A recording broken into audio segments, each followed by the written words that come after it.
नमस्कार। चित्तौड़ दर्शन में आज समाचार में पुनः आप सभी का स्वागत है।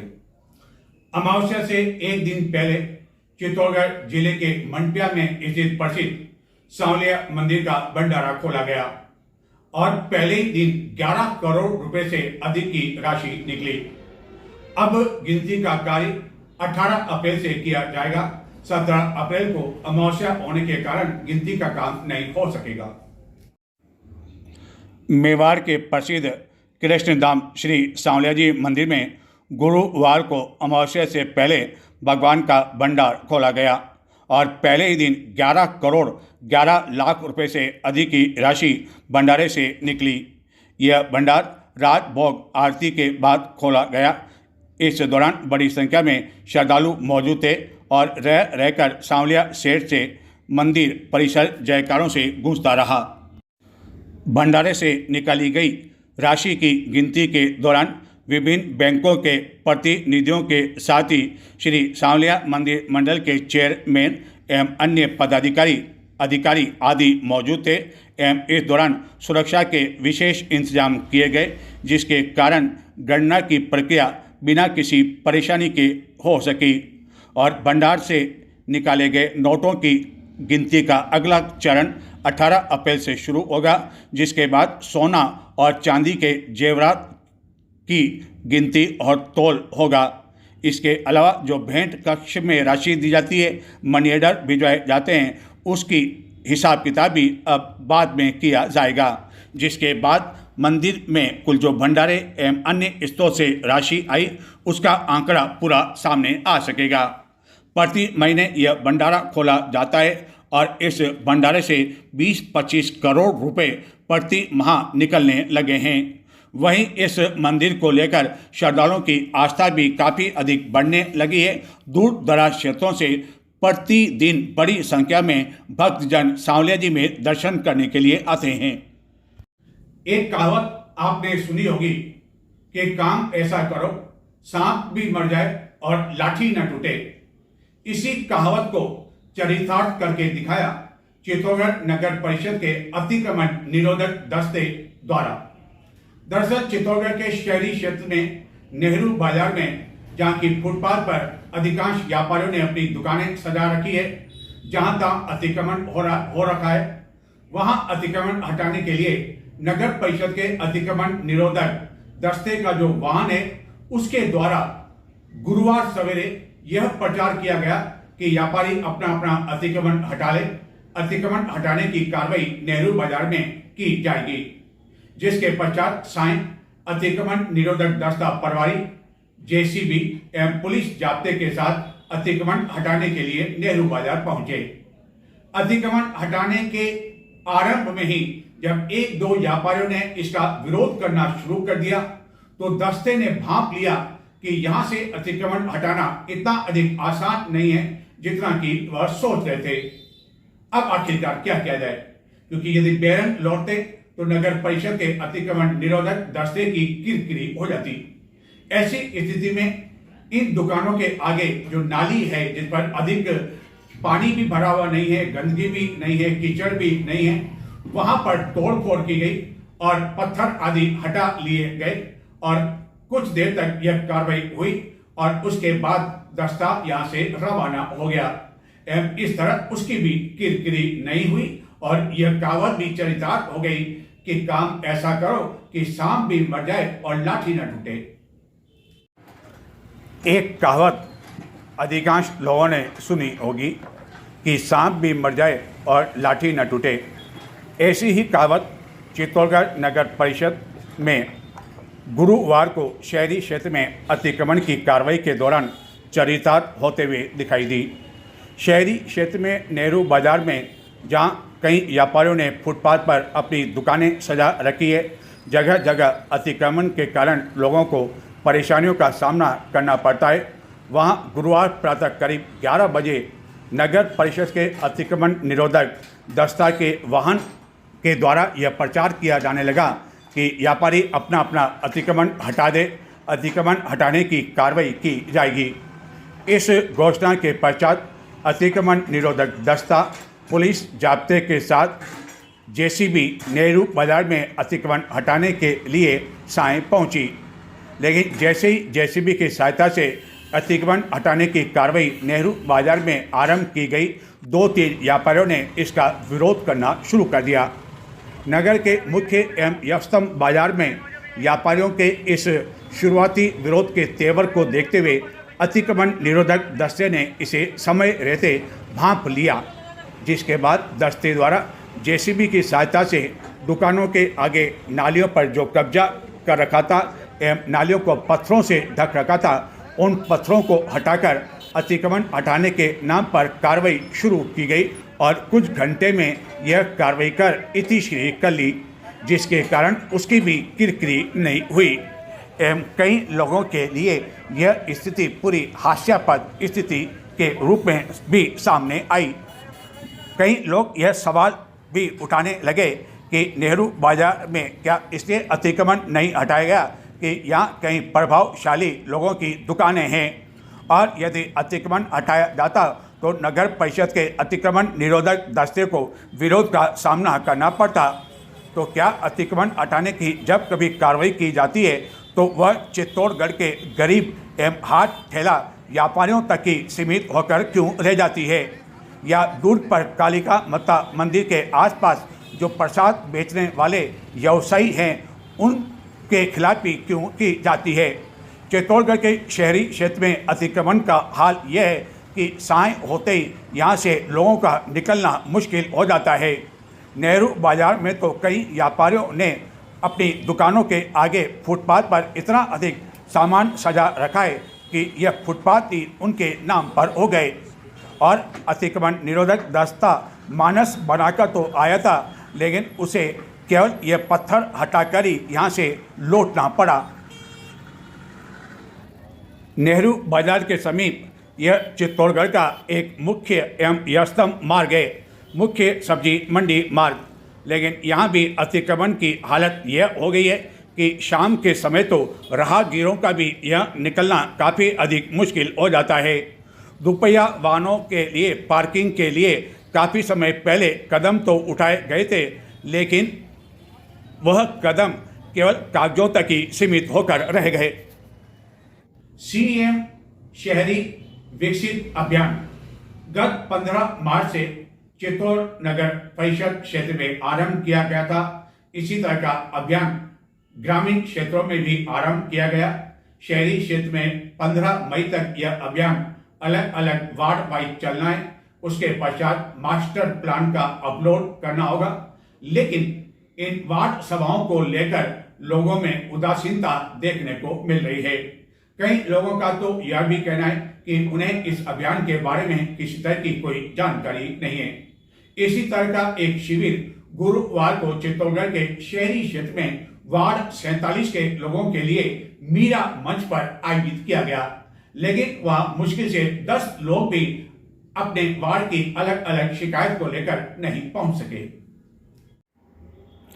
राजस्थान के मुख्यमंत्री भजन लाल शर्मा के नेतृत्व में मुख्यमंत्री विकसित ग्राम शहरी वार्ड अभियान की शुरुआत गत 19 मार्च को स्थानीय जरूरतों के अनुसार गांवों एवं वार्डों का संतुलित व सर्वांगीण विकास करने के उद्देश्य से की गई थी, ताकि ग्राम पंचायतों एवं शहरी वार्डों का डायनेमिक मास्टर प्लान तैयार कर बुनियादी ढांचा, स्वास्थ्य, शिक्षा, बिजली और पानी पर ध्यान दिया जा सके।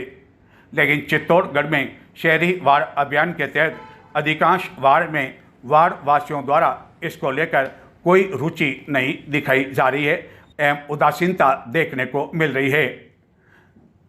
एवं यह अभियान आगामी 15 अप्रैल तक वार्ड वाइज शिविर के अनुसार आयोजित किया जाएगा।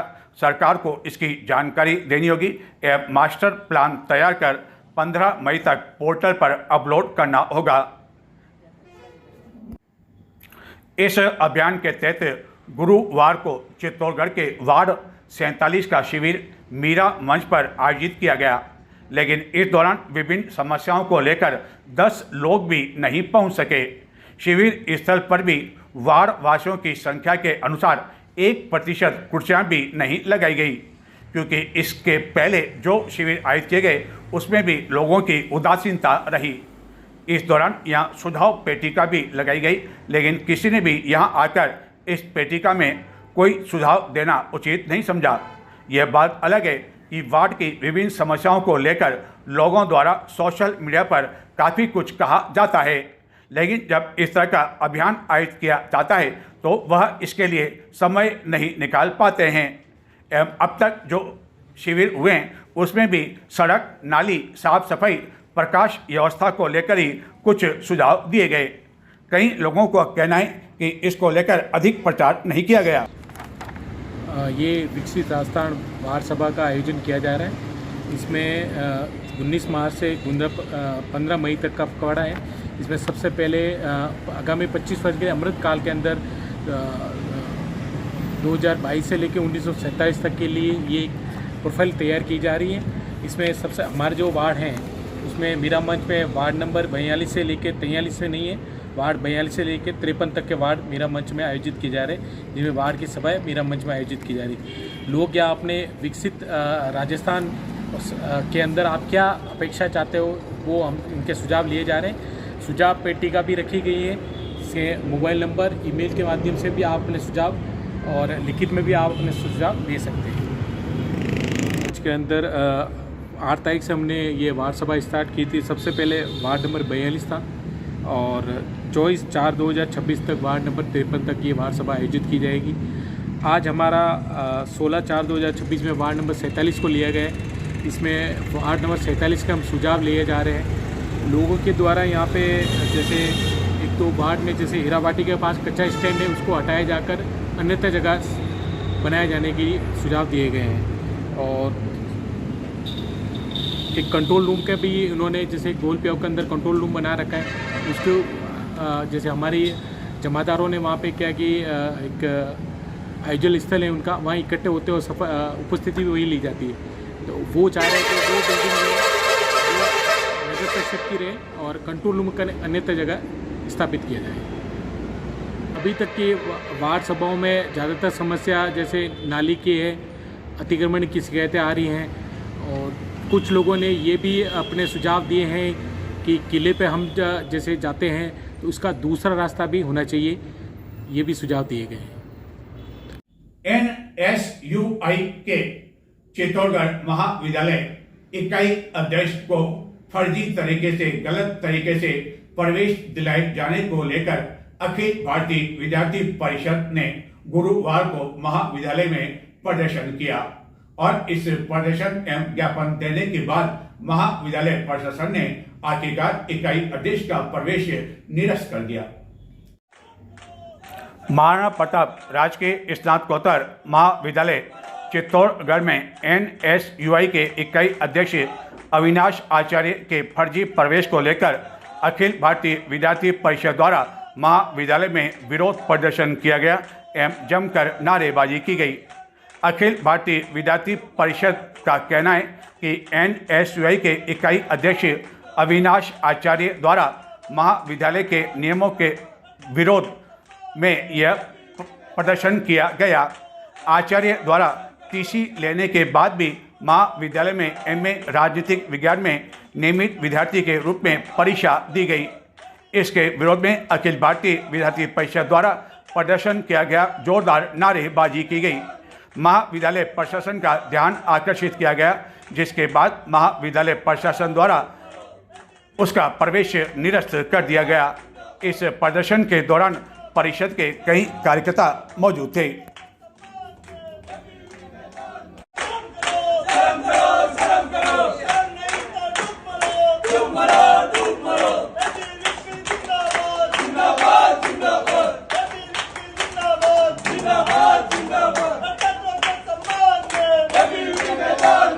चित्तौड़गढ़ के 7 परीक्षा केंद्रों पर 18 अप्रैल को कृषि प्रवेशक के लिए परीक्षा का आयोजन होगा।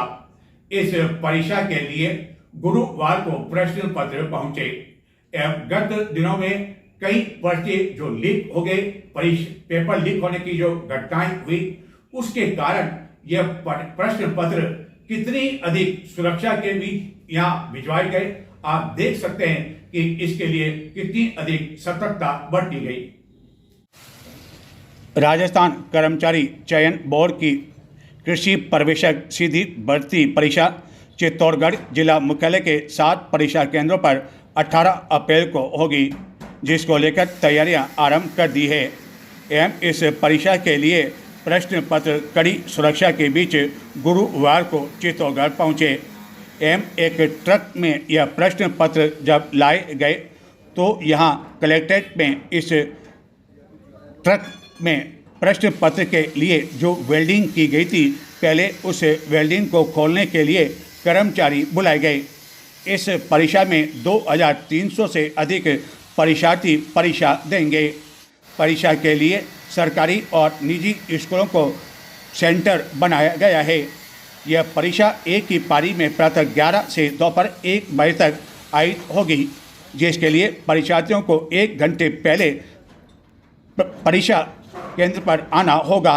सुबह 10 बजे तक ही उन्हें एंट्री मिल सकेगी एवं परीक्षा में ड्रेस कोड भी लागू रहेगा। राजस्थान कर्मचारी चयन बोर्ड की भर्ती परीक्षाओं का सिलसिला अब अगले कुछ महीनों तक लगातार जारी रहेगा। 18 अप्रैल की इस परीक्षा के बाद 9 और 10 मई को लैब असिस्टेंट की परीक्षा है एवं उसके पश्चात मई में एवं जुलाई में भी विभिन्न परीक्षाएं होनी है, जिसको लेकर इन दिनों अभ्यर्थी अपनी अपनी परीक्षा की तैयारियों में जोर शोर से लगे हुए हैं। गत दिनों में विभिन्न परीक्षाओं के प्रश्न पत्र लीक होने के कारण अब प्रश्न पत्रों की सुरक्षा के लिए काफ़ी कड़े इंतजाम किए जाने लगे हैं। इसी तरह के इंतजाम यहां पहुंचे इस प्रश्न पत्र को लेकर देखे गए। चित्तौड़गढ़ में गुरुवार रात्रि को 220 केवी लाइन की सीपीटी में ब्लास्ट हो जाने के कारण अधिकांश क्षेत्रों में बिजली गुल हो गई, जिसके कारण लोगों को काफी अधिक परेशानियों का सामना करना पड़ा। रात्रि करीब 8:30 बजे अधिकांश क्षेत्रों में अंधकार छा गया, जिसके कारण खासतौर पर गृहिणियों को काफी परेशानियां हुई। कई गृहिणियां उस समय खाना बना रही थी, लेकिन अचानक बिजली गुल हो गई और रात्रि करीब 9 बजे होते होते अधिकांश उपभोक्ताओं के मोबाइल पर मैसेज आने लगा अजमेर डिस्कॉम की ओर से कि अगले 1 घंटे बाद विद्युत आपूर्ति सुचारू हो पाएगी, लेकिन इसके कारण लोग काफी अधिक परेशान रहे। नजर डालते हैं कुछ और समाचारों की ओर, लेकिन संक्षिप्त में देखते रहें चित्तौड़ दर्शन। चित्तौड़गढ़ जिले के भद्रेश्वर क्षेत्र के धीर जी का खेड़ा में निवास करने वाले 29 वर्षीय भारतीय सेना के एक जाबाज सैनिक पहलवान गुजर पुत्र जगन्नाथ गुजर, जो कि 2017 में भारतीय सेना में भर्ती हुआ था, उसकी बुधवार को दिल्ली में अचानक तबीयत खराब हो गई। दिल्ली में ही उसकी ड्यूटी थी, उसे सेना के चिकित्सालय में भर्ती कराया गया एवं गुरुवार को इस दौरान उसे अटैक आ गया, जिसके कारण उसकी मृत्यु हो गई। यह जानकारी गांव में पहुंचते ही शोक की लहर दौड़ गई। इस जाबाज सेना के जवान का शुक्रवार को गांव में पूरे राजकीय सम्मान के साथ अंतिम संस्कार किया जाएगा। मृत्यु की जानकारी मिलते ही धीर जी का खेड़ा में बड़ी संख्या में लोगों के पहुंचने का सिलसिला आरंभ हो गया। देश की महिलाओं और बेटियों को संसद में पर्याप्त प्रतिनिधित्व दिलाने की दिशा में नारी शक्ति वंदन अधिनियम को लेकर भारतीय राजनीति में एक बड़ा परिवर्तन हो सकता है, जिसको लेकर गुरुवार को संसद में दिन भर चर्चा होती रही। विपक्ष द्वारा कई आरोप लगाए जाते रहे, तो वहीं सत्ता पक्ष की ओर से इस अधिनियम को एक बड़ा कदम बताया गया और इसी अधिनियम को लेकर चित्तौड़गढ़ जिला मुख्यालय पर महिला मोर्चा की ओर से एक रैली का आयोजन किया गया। यह रैली 4 बजे रोडवेज बस स्टैंड से आरंभ होनी थी, लेकिन काफ़ी देर तक 2 दर्जन महिलाएं भी एकत्रित नहीं हो सकी, तो आखिरकार लगभग 1 घंटे पश्चात 25 से भी कम महिलाओं के साथ यह रैली निकाली गई और इस दौरान हस्ताक्षर अभियान चलाया गया। यह रैली रोडवेज बस स्टैंड से महज कुछ दूरी पर स्थित कलेक्ट्रेट चौराहे पर पहुंच संपन्न हो गई। रैली में महिला मोर्चा जिलाध्यक्ष के अलावा 20 महिलाएं ही शामिल हो सकी, जिसके बाद यह सवाल उठने लगा कि महिलाओं के लिए यह क्रांतिकारी कदम, तो फिर आखिरकार महिलाओं की यह उदासीनता क्यों? क्या भाजपा केवल दिखावे और प्रचार के लिए ही इस अधिनियम को लेकर इतना सब कुछ कर रही है? जिला विधिक सेवा प्राधिकरण के अध्यक्ष एवं जिला एवं सेशन न्यायाधीश मान सिंह चुंडाल, सचिव सुनील कुमार गोयल, जिला विधिक सेवा प्राधिकरण अटल सिंह चंपावत, अपर जिला एवं सेशन न्यायाधीश संख्या 1 एवं संतोष कुमार बेरवा, मुख्य न्यायिक मजिस्ट्रेट द्वारा संयुक्त रूप से आगामी 19 अप्रैल को अक्षय तृतीया यानी कि आखा तीज एवं मई माह में 31 मई को पीपल पूर्णिमा के अवसर पर चित्तौड़गढ़ क्षेत्र में होने वाले बाल विवाह की रोकथाम के लिए पोस्टर जारी किया गया एवं लोगों को इसके बारे में जागरूक भी किया गया और यह भी कहा गया कि यदि किसी को भी बाल विवाह के बारे में कोई जानकारी मिलती है तो वह पुलिस को या प्राधिकरण को इसकी सूचना दे सकता है।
सीज फायर को लेकर जो डेडलाइन तय की हुई है उसके बाद आखिरकार क्या होगा कोई नहीं कह सकता है। फिर से जो बातचीत का दौर चला है वह सफल हो पाएगा या नहीं यह भी कहा नहीं जा सकता है। लेकिन इस युद्ध के कारण पूरे विश्व में स्थिति काफ़ी अधिक चिंताजनक है। चित्तौड़गढ़ की यदि बात करें तो प्रशासन एवं रसद विभाग का दावा है कि सिलेंडर को लेकर स्थिति में धीरे धीरे सुधार आने लगा है एवं विभिन्न गैस एजेंसी के यहाँ जो उपभोक्ताओं की भीड़ देखी जा रही है उसमें कई उपभोक्ता ऐसे भी हैं जो कि KYC के लिए कतार में खड़े हुए हैं। इनमें वह उपभोक्ता हैं जिन्होंने कई समय तक सिलेंडर नहीं लिया और जब संकट की स्थिति उन्हें दिखाई दे रही है तो वह KYC के लिए एवं बुकिंग के लिए इन दिनों गैस एजेंसी के यहाँ कतार लगाकर खड़े हुए हैं। इस महीने बड़ी संख्या में वैवाहिक आयोजन भी होने हैं जिसके लिए सरकार द्वारा कुछ राहत देने की दिशा में कदम उठाए गए हैं, जिसके तहत इन दिनों रसद विभाग में वैवाहिक आयोजन से जुड़े कई लोग आवेदन देने के लिए पहुंच रहे हैं। इस बारे में जिला रसद अधिकारी हितेश जोशी ने चित्तौड़ दर्शन से बातचीत करते हुए बताया कि सर इस समय सिलेंडर की बात करें, क्या हालात हैं चित्तौड़गढ़ और ज़िले की यदि बात करें तो? ज़िले के अंदर 3,75,000 के आसपास घरेलू कनेक्शन है। तो वर्तमान के अंदर जो घरेलू गैस सप्लाई है वो तो आराम से उपलब्ध हो रही है। व्यावसायिक सिलेंडर है, सरकार ने अभी 70% कोटा जारी किया है और उसके हिसाब से गैस हमें प्राप्त हो रही है।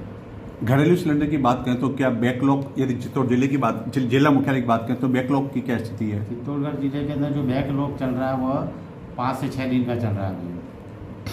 सरकार ने अभी एक नियम जारी किया है कि क्योंकि इस महीने आखा तीज भी है, कई वैवाहिक आयोजन है, तो जो कॉमर्शियल सिलेंडर जो चित्तौड़गढ़ शहर के लिए जो 3 रखे, गांव के लिए 2 रखे, तो उसके लिए क्या शर्तें रखी गई, किस तरह लोगों को आवेदन करना होगा, क्या क्या उसमें लगाना होंगे? हमारे पास जितने भी आवेदन प्राप्त हुए या उपखंड अधिकारियों के पास जो आवेदन प्राप्त हुए उनकी हमने पूरी लिस्ट बना करके नोडल सेल्स ऑफिसर है उसको हमने भिजवा दी है और वो संबंधित गैस एजेंसी के पास उन्होंने भिजवा दी है। तो जो भी व्यक्ति यहाँ पर आवेदन किया है वो कंपनी के माध्यम से उनको शहरी क्षेत्र में 3 और ग्रामीण क्षेत्र में 2 सिलेंडर दे रहे हैं। तो अब तक कितने सिलेंडर अपने आवेदन चित्तौड़ की यदि बात करें तो? अभी चित्तौड़गढ़ ज़िले में करीबन 250 परिवारों ने यहाँ पर आवेदन किए हैं और जिसके लिए हमने सभी सूची बना करके संबंधित गैस एजेंसी को पहुँचा दी है। तो क्या संभव हो पाएगा कि सभी को सिलेंडर देना, क्योंकि जो स्थिति बनी हुई है आगे से? हमने जितनी भी गैस एजेंसी के सेल्स ऑफिसर हैं उनको भी वो सूचियाँ भिजवाई है और उनको कहा कि इसी के अनुरूप उनको एक बार जो व्यावसायिक सिलेंडर है वो उपलब्ध करवाएं। तो जिनके यहाँ शादी, जिनको व्यावसायिक सिलेंडर लेने हैं, तो उसको क्या खाली सिलेंडर भी हाथों हाथ देने पड़ेंगे या बाद में जब खाली हो जाएंगे शादी बाद तब देने पड़ेंगे? नहीं, व्यावसायिक सिलेंडरों में ऐसा कुछ नहीं होता। व्यावसायिक सिलेंडरों के अंदर वो गैस एजेंसी पे जाएगा, उसकी जो सिक्योरिटी वो जमा करवा के जाता है और वापस वो सिलेंडर जमा कराने पर उसको वापस मिल जाती है। तो जिनके यहाँ शादी है तो क्या उसको एक सिंपल आवेदन, शादी का कार्ड और उसमें क्या क्या लगाना पड़ेगा? एक सिंपल सा राशन आवेदन पत्र और उसके साथ शादी का कार्ड ही लगाना होता है। क्योंकि यह एक ऐसा समय है जिसमें कई लोग जो है अन्य लोग भी सक्रिय हो जाते हैं, तो निगरानी के लिए कुछ कदम उठाए जाएंगे? हमने प्रत्येक व्यक्ति का शादी का कार्ड लिया है, उसके साथ आवेदन लिया है, उसके साथ हमने उसका मोबाइल नंबर लिया है। तीनों के सूची पूरी बना करके ही हमने भेजी है ताकि उस संबंधित व्यक्ति को ही प्राप्त हो और उसकी जो विवाह के पश्चात हम उससे गैस एजेंसी से भी वापस प्राप्त करेंगे किन किन व्यक्तियों को लिया है। आप कह रहे हो कि स्थिति लगभग जो है संतोषजनक चित्तौड़गढ़ में कही जा सकती है, लेकिन इसके बावजूद हम देखें कि विभिन्न गैस एजेंसियाँ के यहाँ जो लोगों की कतारें लग रही है, तो आखिरकार उसका क्या कारण? उसके पीछे सबसे बड़ी बात तो ये है कि बहुत सारे कनेक्शन निष्क्रिय पड़े हुए थे, तो ऐसे व्यक्ति को वहाँ जा कर के अपने KYC करवानी ज़रूरी थी। KYC वालों लोग ज़्यादा अब जा रहे हैं जिनके कनेक्शन निष्क्रिय पड़े हुए थे, जो 1-2 साल से वो ले नहीं रहे थे या जिन्होंने KYC नहीं करवाई थी, तो ऐसे व्यक्ति गैस एजेंसी पे जा रहे हैं और जो जा करके KYC करवा रहे हैं अपने। KYC के बारे में भी कहीं एक भ्रम है, क्योंकि कई गैस एजेंसी के लोग हमने बाहर देखे, लेकिन उनको ये कोई बताने वाला नहीं कि आखिर KYC के लिए उनको क्या करना होगा, क्या क्या दस्तावेज साथ में देने पड़ेंगे। KYC जो होती है 2 प्रकार से हो जाती है, या तो गैस एजेंसी पे जा करके करवाते हैं या फिर सभी कंपनियों के अपने अपने ऐप बने हुए हैं, ऐप पे जा करके भी स्वयं व्यक्ति घर पे भी कर सकता है KYC। तो ये KYC किन के लिए, जो कई समय से सिलेंडर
तो ये थे आज के समाचार। नमस्कार।